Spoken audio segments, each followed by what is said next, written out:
Yes, andito ngayon tayo ngayon sa ECDIS.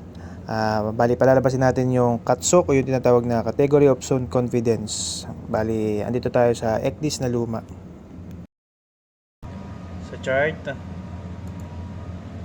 setting, tapos S57,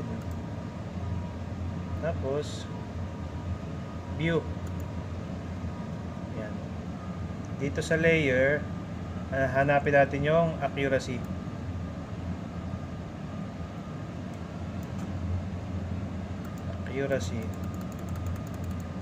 Yun, accuracy.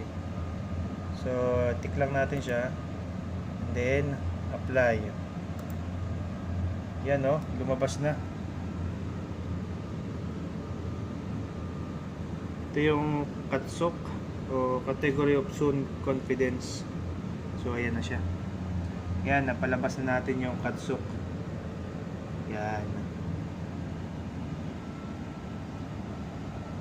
So, yun. Pag ibabalik uli natin, i-untick lang uli natin ito. Tapos, apply.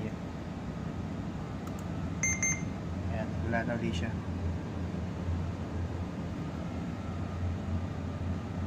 Okay.